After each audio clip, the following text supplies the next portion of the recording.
ஜெகநாதர் கோயில் விவகாரத்தில் தமிழர்கள் மீது பிரதமர் மோடி பொய்ப்பழி சுமத்தியிருப்பதாக முதலமைச்சர் மு.க.ஸ்டாலின் குற்றச்சாட்டு. மோடி பேச்சின் பின்னணி புரியாமல் முதலமைச்சர் கருத்து கூறியிருப்பதாக அண்ணாமலை பதிலடி.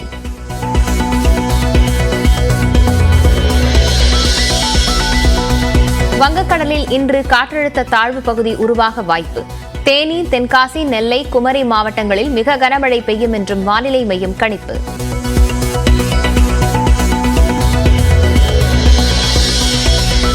கோவை மற்றும் வால்பாறை பகுதிகளில் கனமழையால் போக்குவரத்து பாதிப்பு.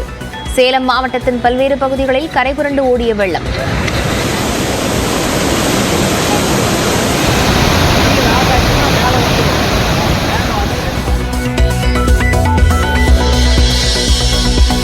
பழனியில் கொட்டி தீர்த்த மழையால் கோயில் படிப்பாதையில் வழிந்தோடிய வெள்ளம். ஆரம்ப சுகாதார நிலையத்திற்குள் நீர் புகுந்ததால் நோயாளிகள் வெளியேற்றம்.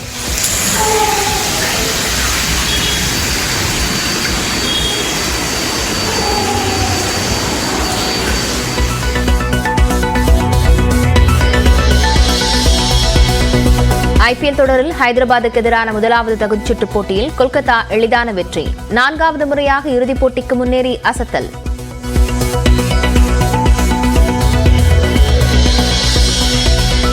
திருச்செந்தூர் சுப்பிரமணிய சுவாமி கோயில் வளாகத்தில் அசைவ உணவு சமைக்க தடை.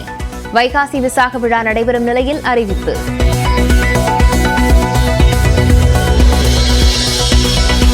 அம்பாசமுத்திரம் அருகே ஒரே நாளில் பிடிபட்ட 2 சிறுத்தைகள்.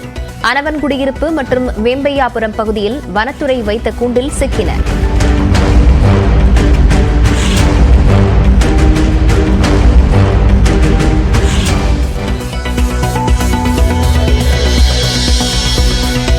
காவிரி ஆற்றில் மே மாதத்தில் தமிழ்நாட்டுக்கு 2.5 TMC நீர் திறக்க வேண்டும். கர்நாடகாவுக்கு காவிரி மேலாண்மை ஆணையம் உத்தரவு.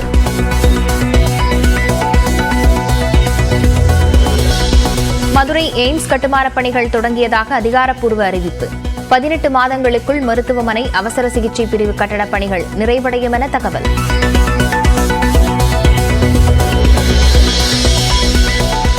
தான் பார்த்து ரசிக்கும் இளந்தலைவர் ராகுல் காந்தி என எக்ஸ் தளத்தில் முன்னாள் அமைச்சர் செல்லூர் ராஜு பாராட்டு. அரசியலுக்கும் பாராட்டுக்கும் தொடர்பில்லை என தமிழ்நாடு காங்கிரஸ் தலைவர் செல்வ பெருந்தகை விளக்கம்.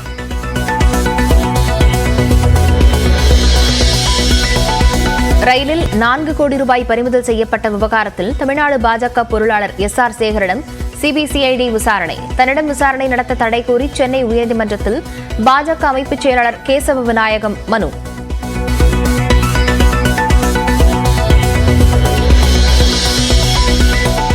அதிக ஒலி எழுப்பும் வகையில் இருசக்கர வாகன சைலன்சர்களை TTF வாசன் விற்பனை செய்வதாக குற்றச்சாட்டு.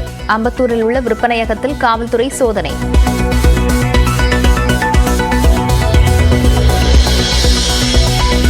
கடலூரில் உள்ள விழுப்புரம் இணை சார் பதிவாளர் வீட்டில் பல கோடி ரூபாய் மதிப்பிலான சொத்து ஆவணங்கள் பறிமுதல். பத்திரப்பதிவு அலுவலகத்தில் பணம் கைப்பற்றப்பட்டதை அடுத்து லஞ்ச ஒழிப்புத்துறை அதிரடி.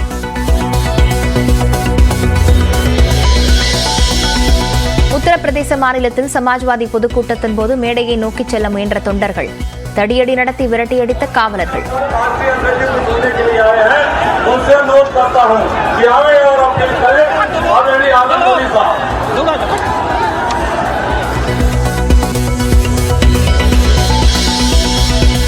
மாற்றுத்திறனாளிகளுக்கான உலக சாம்பியன்ஷிப் தடகள போட்டியில் தங்கம் வென்று மாரியப்பன் தங்கவேலு அசத்தல்.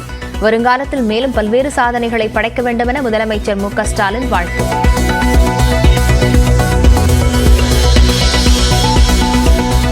வடக்கன் திரைப்படத்தின் தலைப்புக்கு தணிக்கை குழு அனுமதி மறுப்பு. வடக்கு என்று பெயரிடவும் அனுமதி மறுக்கப்பட்ட நிலையில் ரிலீஸ் தேதியை தள்ளி வைப்பு. கோவை, சேலம் மாவட்டங்களில் கனமழையால் பல்வேறு சாலைகளில் வெள்ளம் பெருக்கெடுத்தது. பழனியில் உள்ள ஆரம்ப சுகாதார நிலையத்திற்குள் மழைநீர் புகுந்ததால் நோயாளிகள் வெளியேற்றப்பட்டனர்.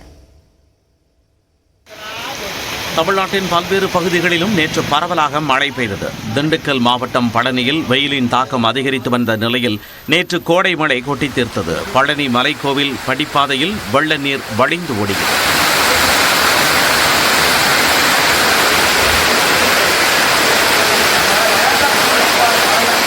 பழனி நகராட்சி ஆரம்ப சுகாதார மையத்தில் மழைநீர் புகுந்ததால் நோயாளிகள் வெளியேற்றப்பட்டனர்.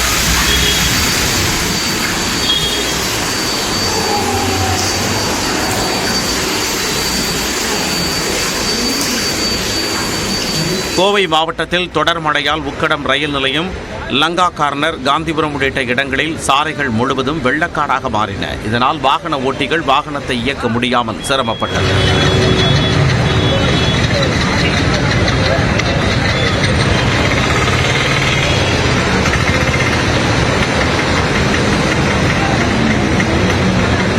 கோவை சுல்தான்பேட்டை பகுதியிலும் கனமழை பெய்தது.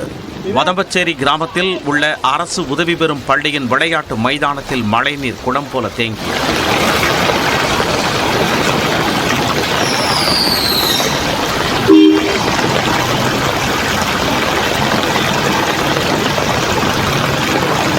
பொள்ளாச்சி வால்பாறை சாலையில் உள்ள குரங்கு அருவியில் வெள்ளப்பெருக்கு ஏற்பட்டது. பாதுகாப்பு கருதி சுற்றுலா பயணிகள் குளிக்க தடை விதிக்கப்பட்டுள்ளது.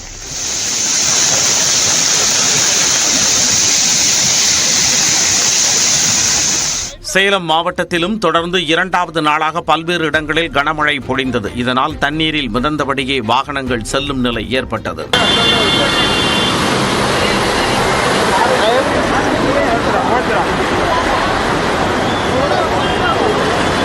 சேலம் கந்தாசிரமம் மலைப்பகுதியில் உள்ள கன்னிமார் ஓடையில் வெள்ளம் கரை புரண்டு ஓடியது.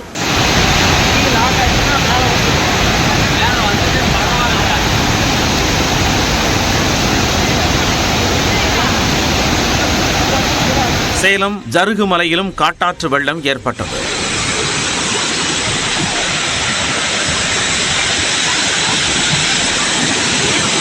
தேனி மாவட்டம் ஆண்டிப்பட்டி அருகே வைகை ஆற்றின் நீர்பிடிப்பு பகுதிகளில் 2 மணி நேரத்திற்கு மேலாக பெய்த கனமழையால் விவசாயிகள், பொதுமக்கள் மகிழ்ச்சி அடைந்தனர்.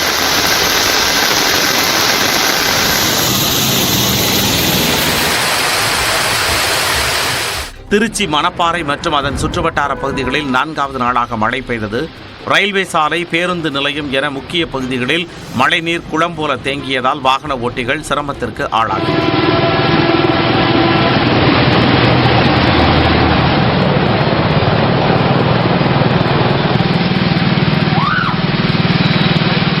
கொடைக்கானல் மற்றும் அதன் சுற்றுவட்டார பகுதிகளில் 1 மணி நேரத்திற்கு மேலாக மிதமான மழை பெய்தது. ரம்மியமான மழையை அனுபவித்தபடி சுற்றுலா பயணிகள் வலம் வந்தனர்.